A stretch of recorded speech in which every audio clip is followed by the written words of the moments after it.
I'm still pinching myself that we're doing this. This car, I think, represents the very best of what we can achieve. It's not just some components put together to make a car, it's the passion of the people involved in it. I truly believe we have one of the best design teams in the world. When you've got a tremendously talented group of people that can come together and execute something like this, it's very gratifying. I think there'll be a big emotional connection for a lot of people with this car. This is just a whole nother level above and beyond where we've been so far. We always get asked, when are we going to do the next Ford GT?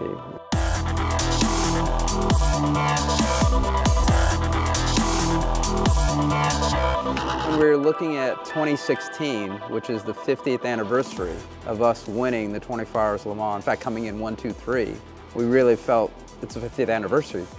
We have to do something. We wanted to create a modern supercar, but we wanted to still hark back in some way to the heritage of Ford Motor Company and the GT. This car is so special to so many different people, and it has such an important legacy that we just couldn't resist doing another version. When we analysed the original GT40, there was some very, very strong key elements that we felt were intrinsic to make sure that when people see this car, it's very obvious what it is. We really have to honor the history of the car, so it's not a place to mess around with history and get too creative. The car floored me. It's really something else. It has the Ford GT heritage. You can see it instantly in the front, but as you travel along the sightlines of the car, it's really from another planet. This car is very forward-looking. It's very futuristic. It harkens back to the real iconic details of the original Ford GT, but it really is very much an artifact from the future. There's a water line that runs around the nose, just below the headlights. That water line has a negative cutback, and that was something that was always on the original GT40. The headlights tend to be more squared off. It's not just styled, it's very intentional. Everything is there for a purpose. We're targeting over 600 horsepower, so with this small compact V6, we really have extraordinary power density from this engine. Clearly, performance is one of the most important drivers of this car, as much as on the exterior as it is on the interior. The design reflects all the simplicity that gives that feeling of performance and lightness.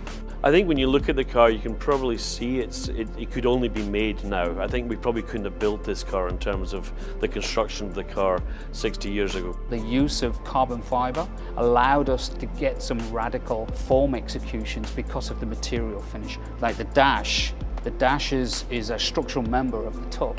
The tub is a structural part of the car. The dashboard is actually the cross-car beam and gives the stiffness to the actual chassis.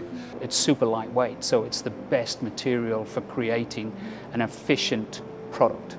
The efficiency goes throughout the vehicle, from the structure, throughout the bodywork.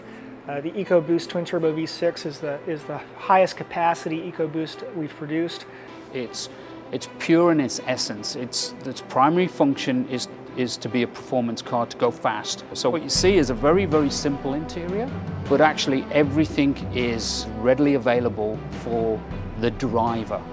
This car is really pushing many boundaries as a GT car. It's pushing many boundaries as a sports car. And that's where simulation really comes into play.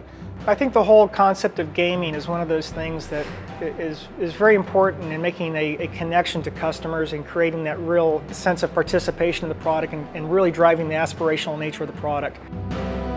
With the way video games have evolved and driving simulators have evolved, you get a much more true sense of what the ownership experience is about. You know, way back in the 70s, kids just had a poster on a wall, but it was enough. This beautiful image on the wall was enough to drive a passion.